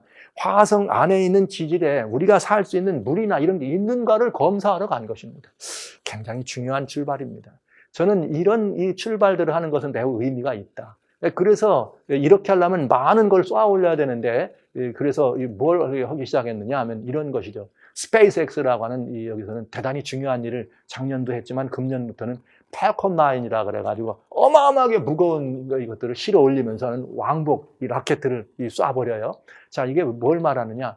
한 번에 망가지면 안 되니까 갔다 왔다 하는 이 왕복선을 만들어야 안 되겠어요. 이렇게 갔다 왔다 오갔다 갔다 하는 그런 왕복선을 만드는데 락히드사하고 함께 연합해가지고 한 번에 100명의 승객을 보낼 수 있는 우주선을 지금 만들고 있습니다. 문제는 하나 딱 남았어요. 뭐냐? 화성까지 왔다 갔다 하는데 지금까지는 6개월에서 9개월 걸립니다. 6개월에서 9개월이 걸리면 여러분 어떻게 생각하세요? 6개월에서 9개월 걸리면 갈 것 같아요? 쉽지 않죠. 이 성질 급한 사람은 가다 죽습니다. 그런데 나사에서 발표하기를 화성 준비 다 됐어요. 3일이면 갑니다. 여러분. 놀라운 일입니다. 얼마면 갑니다? 3일이면 갑니다. 준비 다 됐어요. 미국의 나사는 발표는 그것입니다. 모든 준비는 다 됐습니다. 열심히 하고 있습니다. 그러니 여러분 뭐만 하면 되는 거예요? 이런 모든 일에 있어서 인류가 하나만 돼주면 되겠습니다. 이런 운동. 드디어 팔콘 9이라고 하는 거대한 이 라켓을 쏠 수 있는 그런 이 추진 이 로켓을 쏜 이 스페이스X는 자기들이 만든 차 이 테슬라를 우주 공간에 작년엔 갔다가 띄웠습니다. 자, 이것이 지금 이 지구를 이렇게 살리려고 하는 운동 가운데 살릴 운동이 아니라 한편으로는 회의를 통해서 나라 간의 회의를 통해서 살리는 운동을 하고 한편으로는 지구를 어떻게 하는 운동을 해요? 떠나간다고 하는 말이 그렇지 말로 말하면 도망가는 거죠. 그래서 화성 콜로니아, 화성을 우리의 지구인 정착지로 만들려고 하는 그런 운동들이 전 세계적인 운동이요. 누가 먼저 그걸 선점하느냐가 나라의 운을 좌우한다 해가지고 미국도 중국도 인도도 유럽도 EU도 함께 그 일에 지금 각축을 벌이고 있는 것입니다. 자, 문제는 이것입니다. 과연 이 일이 성공을 할까요? 과연 이 일이 성공을 할까요? 여러분 어떻게 생각하세요? 우리들의 생각과는 달리 하나님은 이런 일을 뭐라고 말씀하실까? 과학이 그런 문제로 답을 찾을 수 있을까? 성경의 답은 이 일에 대하여 긍정적이지 않습니다. 오바댜라고 하는 성경 1장 4절에 보면 이렇게 돼 있어요. 내가 독수리처럼 높이 오르며 별 사이에 깃들지라도 내가 거기서 너를 끌어내리라. 이 말은 뭐래요? 성공하지 못한다는 거죠. 그리고 이 말은 또 무슨 말이냐? 그건 하면 안 된다는 얘기. 이 지구가 우리들의 고향이에요. 여기를 버리고 떠나가는 일은 있을 수 없다. 그래서 이 바벨론이라고 하는 이렇게 이 나라에게도 너희가 하늘까지 건다 할지라도 아니다. 그건 이렇게 이루어질 수 없는 일이다. 이렇게 말씀하시고 계신 것입니다. 그런 정말 모도를 나무를 오르는 것이요. 우리가 가서는 안 되는 이곳을 가는 것이요. 해서는 안 되는 일을 하는 일이 분명합니다. 그런데 여러분 정말 중요한 게 한 가지 있습니다. 그게 뭔가 하면 이게 이제 뭘 우리는 살펴봐야 되는가 하면 이런 부분이죠. 예수님 당시에 성경을 가지고 있는 유대인이 있었습니다. 성경을 가지고 있는 유대인들은 성경을 가지고 있었지만 예수님이 오셨을 때 예수님을 영접하지 않았습니다. 그러나 성경을 가지고 있지 않은 동방에 있는 수천리 떨어진 곳에 있는 이방 사람들이죠. 동방 박사들은 성경은 몰랐지만 별자리를 연구하다가 어디를 찾아와요? 유대인의 왕으로 오신 예수님을 찾아서 유일하게 오셨던 고향, 그 자기 나라로 오셨던 유대 기다리던 유대인들은 그 예수님을 기다린다고 말은 했지만 영접지도 않았고 예수님을 거절했지만 오히려 이방 나라 사람들은 별자리를 보다가 예수님께로 오는 것이죠. 저는 이 일이 오늘날 이 시대에도 일어날 가능성이 있다고 봅니다. 오늘 많은 사람들이 성경을 읽는 사람, 그거 안 된다고 제가 지금 얘기한 것처럼 해봐야 안 되는 일이야. 이렇게는 말할 수 있습니다. 이렇게는 말할 수 있습니다. 그러나 그들이 이 성경에 대한 답이 아니라 과학이란 이름으로 태양도 가고 그 넵튠이라고 하는 우리 명왕성에도 가고 다 가서 연구를 하면서 지금 태양에 이런 변화가 있는 것도 알아냈잖아요. 이런 변화가 있는 걸 알아내면서 저는 이런 기대를 해요. 파커 우주선이 작년 8월에 떴지만 6년 동안 일을 할 것입니다. 그 6년 동안에 내리는 결론이 궁금하죠. 그 결론은 뻔한 거 아니에요? 할 수 있다 없다. 할 수 없다겠죠. 왜? 그건 하나님의 주시는 징조지 사람의 흔으로 할 수 있는 것이 아닙니다. 그렇다면 할 수 없다라는 답을 내린다면 그들은 뭐라고 말할까요? 여러분, 인간의 노력으로는 답이 없습니다. 그러니 우리가 할 일은 있습니다 하면서 동방 박사들이 별자리를 보고 예수님을 경배하러 왔던 그것처럼 저는 과학하는 많은 사람들이 하늘을 보고 별을 연구하고 태양을 연구하다가 지구의 모든 망가져가는 환경을 바라보고 환경을 연구하다 인간의 속절없음과 부질없음을 깨닫고 오 주님 당신밖에 없습니다. 이렇게 하면서 하나님께로 돌아올 가능성이 더 많지 않는가 이런 생각을 하는 것이죠. 누구보다 성경을 가지고 있다고 믿사오니 이렇게 하면서 정말 살아가는 일은 모든 형편이라는 일에는 무관심하고 아무런 생각이 없는 살아가는 오늘 이 그리스도인들보다 훨씬 그들이 더 하늘에 가까운 것 아닐까 하는 그런 이 많은 이 마음속에 있는 그런 조바심이 일어나는 걸 금할 수가 없습니다. 사랑하시는 형제자매 여러분, 성도 여러분, 주님의 재림을 그처럼 애타게 기다리는 재림 성도 여러분, 과학이 답을 찾거나 해답을 내릴 수 없다면 우리는 생각해 봐야 되지 않겠어요? 그러면 성경은 답이 있는가? 물론 봐야 되겠죠. 이 말은 성경은 답이 있는가? 이 말은 하나님은 답을 알고 계시다. 이런 말이 되겠죠. 정말 하나님은 이 문제에 대하여 답을 보여줄 수 있는가? 우리 잠깐 이제 조금 더 찾아보도록 합니다. CNN 방송에서 이제 이 근자에 어떤 보고를 했느냐면 이 지구의 이런 모습을 바라보면서 걱정이 되니까 이게 지금 매체들마다 기획 취재를 이렇게 해요. 오늘 이 지구촌의 문제에 대해서 이렇게 6가지로 대안이 아니라 상황을 일러줍니다.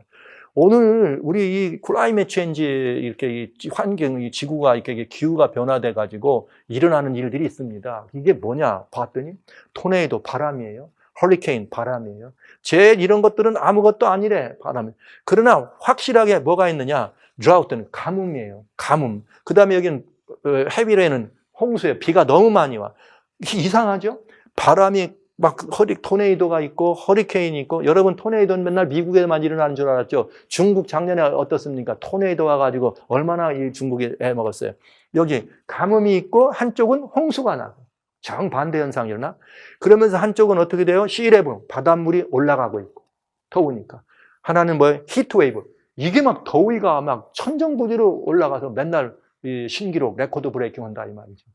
이러면서 이게 다 이 기후변화의 원인이다. 근데 지금 저희는 뭘 봤어요? 이걸 원인을 찾기 위해서 태양 탐사선도 보내고 화성으로 도망가겠다고 다 그러는데 우리는 이 원인이 어디에 있다? 해, 달, 별, 태양계 징조를 주었다. 태양의 징조를 봤더니 거기에 그런 게 이렇게 된다 하더라. 이 히트웨이브 더워진다고 하더라. 답이 있었거든요. 그런데 여러분 이 문제는 진짜 중요한 성경에서 지금 이 CNN 기자가 지금으로부터 약 2700년 전에 성경 속에 계셨습니다. 이 CNN 기자의 대답을 이 성경에서 한번 찾아볼게요. 아모스라고 하는 성경인데 아모스 4장에 보면은 6절부터 이런 말이 있어요. 또 내가 너희 모든 성읍에서 너희 일을 한가하게. 이게 일을 한가한다는 말은 먹을 게 없다는 뜻이에요. 양식이 떨어진다. 그런데 이 모든 것들을 보실 때 우리는 성경에 목표가 있어요. 이것이 이제 재앙을 얘기하는데 재난이 오는 이유가 하나님께서 뭐 하라고? 내게로 돌아오지 않더라 이 말은. 그렇게 재난이 왔걸라 얼른 좀 하나님께로 오지 맞아도 안 오더라 이런 얘기. 그런데 그 다음에 뭐냐? 추수하기 석 달 전에. 추수하기 석 달 전이란 예수님은 뭐라고 말씀하셨는가? 마태복음 13장에 추수 때는 세상 끝이라 그랬어요. 그러니까 세상 끝에는 너에게 비를 멈추어 어떤 성읍에는 내리고 어떤 데는 내리지 않는다. 아까 CNN 기자 뭐라 그랬어요? 한쪽은 가물고 한쪽은 너무 많이 온다고. 비가 있고 없고. 그래서 물을 먹으러 가지만 물을 못 얻는데도 돌아오더라? 안 돌아오더라. 자, 그 다음에 또 뭐라 했나? 추수 때는 세상 끝이라고 이렇게 이 주님 말씀하시고요. 뭐라 했는가? 내가 풍제, 바람 풍자예요. 토네도와 허리케인이라 그랬죠. 너를 치고 팥종이에요. 이건 메뚜기 재앙을 말해요. 이렇게 해서 또 이 바람으로 그냥 그래 때려도 돌아오더라, 돌아오지 않더라. 그리고 또 뭐라고 하는가? 내가 너희 중에 연병은 뭐 다양한 질병들, 애굽에서 한 것처럼 하면서 칼로 청년을 죽였단 말은 전쟁이에요. 테러와 전쟁의 소식이 마지막 때 추수하기 석 달 전에 있을 거라 그랬는데도 돌아온다, 안 돌아온다, 안 돌아온다. 여기 절묘한 말이었어요. 진중에 악취로 코를 찌르. 여러분, 그때 당시에 이게 기원전 700년 전 우리 고조선 시대예요. 그때 무슨 대기오염이 있습니까? 그때 무슨 수질오염이 있습니까? 아무것도 없을 때 아닙니까? 그런데 성경은 진중에 악취라 그랬습니다. 여러분, 오늘 우리가 다 미세먼지니 뭐니 숨 쉬어가지고 지금 이 세상에 1년에 수백만의 사람이 악하고 탁한 공기 때문에 1년에 수백만한 사람들이 이 먹을 물이 없어가지고 고통받는 시절을 살아갑니다. 추수하기 언제예요? 석 달 전. 추수 때는 세상 끝이라. 마태복음 13장 39절 말씀입니다. 이건 뭐야? 그럼에도 불구하고 너희가 내게로 돌아오더라? 돌아오지 않더라 얘기죠. 근데 여기 중요한 말이 있어요. 마지막 재앙이에요. 그래서 이제 안 오더라, 안 오더라, 안 오더라. 그래서 마지막에 뭐가 나오냐? 내가 너희 중에 성은 무너뜨기를 하나님 내가 소돔과 고모라는 뭘로 망했어요? 유황불, 불로 망했어요. 그것처럼 너희가 불 붙는 가운데서 빼낸 나무 쪽각까지 되더라. 더워진다는 얘기예요, 여러분. 여기 명백하게 주님께서 말씀하시고, 여기 CNN 기자 아닙니까? 지금 CNN 기자? 지금도 2700년 전에 벌써 하나님은 아모스라는 기자를 통해서 성경에다 말씀하셨습니다. 믿기만 했으면 벌써 알 수 있었어요. 그러나 여러분 중요한 건 이것입니다. 그러므로 내가 이런 일들을 하면은 이런 일들을 행하면 내게 이것을 행할 거다. 그러면 이스라엘아 어떡하라? 내 하나님 만나기를 뭐라? 예비하라. 돌아오란 뜻이에요. 돌아오라는. 이런 모든 재난이나 이런 것들은 하나님께서 사람들을 못 살게 하려고 내린 것이 아니라 그게 아니라 그런 재난이 오면 하나님께로 나와서 살 길을 찾아봐라. 근데 여기 뭐라 그래요? 돌아오지 않더래. 참 두려운 얘기입니다. 또 다른 성경 요엘이라고 하는 성경의 2장에 보면 말세에 관한 얘기가 나와요. 왜냐? 여기 28절에 그 후에 내가 내신이란 이 말씀을 사도행전에서는 베드로를 통하여 말세라고 하는 말로 돼. 이 말세에 오늘날 많은 그리스도인들이 이걸 기다려요. 마지막 때 하나님이 성령 주신다. 그래서 이거를 마지막 때 오는 성령이기 때문에 늦은 비 성령이라 그래요. 그런데요, 여러분 보시죠. 그때 무슨 일이 벌어지느냐? 30절에 마지막 때 내가 이적을 하늘과 땅에 베풀는데 그 하나님이 보여주시는 이적, 기이한 현상이 뭐냐? 하나님이 보여주시는 기이한 현상 중에 세 가지가 있어요. 그 세 가지가 뭐냐? 피와 불과 연기 기둥이라. 놀랍습니다. 피는 전쟁을 통해 일어나는 것입니다. 마지막 때는 그저 다양한 전쟁과 테러를 통해서 그저 온통 피바다가 되는데 다음으로는 불이라 그랬어요. 더워지는 거예요. 글로벌 워밍, 뜨거워지는 것입니다. 연기는 뭘 통해 나옵니까? 화재입니다. 저는 이 말씀을 안 드릴 수가 없네요. 여러분, 이 출애굽이라고 하는 이거 보면은 애굽에서부터 이스라엘이 나오는 상황입니다. 그런데 애굽 왕 바로 왕이 이스라엘을 안 내보내주니까 모세와 아론에게 하나님께서 야, 안 되겠다. 그래갖고 내리는 게 10개의 재앙이에요. 10개의 재앙 내려지는 가운데 6번째 재앙이 독한 재앙, 헌대 재앙입니다. 근데 이게 출애굽 9장에 나와요. 하나님이 아론과 모세에게 너 가가지고 풀무에 가서 재를 한 뭉 집어다가 공중에다 뿌려라. 그러면 독하고 헌대가 막 가축이고 사람이고 다 날 거다. 무서운 일이었거든. 제가 근래에 우리 이제 이 조국에 미세먼지 때문에 굉장히 고민하고 고통받는 우리 이 조국의 우리 성도님들을 또 고향의 성도님들을 보면서 마음이 많이 아파요. 이거 미세먼지라고 하는 거 그냥 나오는 거 아니거든요. 미세먼지가 어디냐? 이제 이 자동차들이 다니면서 다니는 매연 속에 들어있는 그것도 불 태우는 거니까 연소시키는 데서 나오는, 다양한 연소, 태우는 일에서 나오는 거예요. 그런가 하면 이 타이어와 여기에 마찰 때문에 나오는 것도 미세먼지 속에, 연소 기관을 통해 나오는 것도 미세먼지, 공장의 굴뚝에서 나오는 것도 미세먼지. 다양한 우리의 이것에 불 없이 살 수 없으니까요. 그런데 뭐 가끔가다 막 어마어마한 대형 화재들이 나가지고 떠오르는 게 다 뭐예요? 풀무에서 뿌리는 뭐예요? 재 아닙니까? 이 재라고 하니까 여러분 큰 것만 생각하지만 이 재는 미세먼지도 재예요. 그러니 이거 전 세계적인, 사실 한국만 있는 게 아니고요. 비록 캘리포니아, 이 미세먼지 농도가 심합니다. 근데 한국은 좀 우리들이 민감해가지고 그런 일을 막 이렇게 하고 다니는데, 여긴 바다가 가까워서 그런지는 모르지만 굉장히 안 좋은데도 불구하고 거기처럼 그렇게 난리는 안 치네. 여러분, 이게 마지막 때 피와 불과 연기, 마지막 때 일어나는 일들을 성경이 이렇게 정확하게 일러주고 계십니다. 이거는 우리들이 그냥 보라고 하나님 놓으신 것이 아니라 이렇게 될 거라, 이렇게 일어난다, 이렇게 하실 때는 이유가 있는 거예요. 뭐예요? 내가 이렇게 된다고 했잖아. 이렇게 된다고 했으니까 이런 일이 일어나걸랑 뭐 하라는 거예요. 답이 뭐예요, 여러분? 답이 태양 향해 가라? 태양 향해 쏴라? 명왕성을 가라? 아니면 화성으로 도망가라? 이게 답이 아니고 하나님의 답은 분명합니다. 너희가 내게로 뭐 하지 않았더라? 돌아오지 않았더라. 이 말은 너희가 내게로 뭐하라? 돌아오라는 얘기인 것이에요. 돌아오라는 얘기. 여러분, 오늘 우리는 지금까지 천기를 보았습니다. 태양이 하나님이 주신 징조가 무엇인지를 본 것입니다. 그 징조 중에 특별히 우리가 보는 것은 마지막 재앙으로 마련하신 하나님의 징조가 있다. 그 재앙으로 마련한 그 징조가 뭐냐? 불로 사람을 태운다. 글로벌 워밍이다. 이 사실을 보면서 인간의 기술로는 답이 있다 없다? 없습니다. 과학으로는 우리가 화성으로 간다고 하는 일, 애는 쓸 수 있으나 그건 공허한 노력입니다. 그건 하나님에 대한 대적이요 도전이기도 합니다. 하지 말라고 하셨으니까요. 안 된다고 하셨으니까요. 그 많은 어마어마한 비용들을 오히려 더 지금 저 배고프고 줄인 사람들, 아니면 또 살아가는 삶의 현방에다 그것들이 우리가 더 증려돼서 그것들을 가지고 인간의 그런 정신과 인간의 영적 세계를 풍요롭게 하는 데 들여진다면 하나님께로 돌아온 일이 더 낫지 않을까, 이런 마음의 그런 이 소원도 생기는 것이 사실입니다. 그러나 저는 이제 이런 시절을 바라보면서 여러분, 제가 꼭 마지막 말씀 하나 드리려고 그래요. 기왕의 하늘 얘기니까요. 화성입니다. 여러분 아시는 것처럼 이 화성은 오늘날 뭐라고 말하냐면 레드스타예요. 빨간 별이래. 왜 빨간 별이 됐냐? 이게 이렇게 됐어요. 옛날에는 화성이 어땠느냐? 옛날에는 화성이 태양 쪽은 사막이었지만 반대쪽은 얼음으로 덮여 있는, 사막이었지만 이 반대쪽은 얼음으로 덮여서, 이 말은 얼음이 있다는 말은 물이 있었다는 얘기예요. 이 화성의 표면에 물이 있었어요. 그 얼음도 있었고. 근데 오늘날은 물이 없다 그러잖아요. 그 물이 도대체 어디로 갔을까? 물의 행방을 찾아봤더니 어디 있는가? 화성의 이 지하에 1.5m를 들어가면 거기에 이 광범위한 물이 있답니다. 그러니까 이게 뭐냐면 지표에 있는 모든 물은 다 말라 비틀어졌다는 거죠. 뭐가 된 거예요? 사막이 된 거죠. 그래서 지표는 얼음도 다 녹고 다 녹아서 뭐가 됐느냐? 사막이 된 거예요. 그래서 빨간 별이에요. 오늘날 화성에는 아무것도 물이 없는 것처럼 지표면은 이렇게 됐습니다. 그러면 이 말은 무슨 말입니까? 화성에 뭐가 왔다는 거예요? 글로벌 워밍이 왔다는 거예요. 글로벌 워밍이. 근데 여러분, 이 사실은 우리가 오존층이 북극에서 떨어져야 될 오존층이 남극에서 떨어진 것과 똑같은 현상입니다.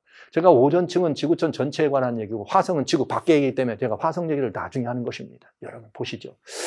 지구가 말이죠. 이렇게 있을 때 태양을 중심으로 해서 수금지화, 여기 이거 목토, 이렇게 천해명 이렇게 다 돼 있어요. 이런 일들이 돼 있는데, 태양에서 가까운 순서로 지금 글로벌 워밍이 와가지고 여기 수성, 금성은 뭐 금성 같은 경우 우선 뭐 한 2000여 배 이상 이 차이가 이 대기권의 변화가 있는 것을 보도되고 발표되거든요.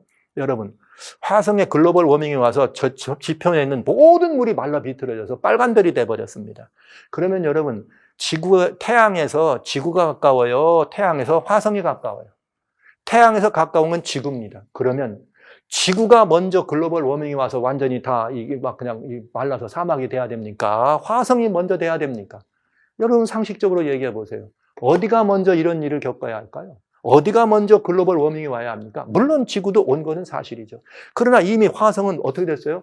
지표에 있던 모든 물이 완전히 얼음이 녹아서 녹은 물이 말라 비틀어져 가지고 이젠 1.5m 깊이에 들어가야지만 물을 찾을 수 있는 그런 곳이 되었다면 여러분, 이건 뭘 의미하는가?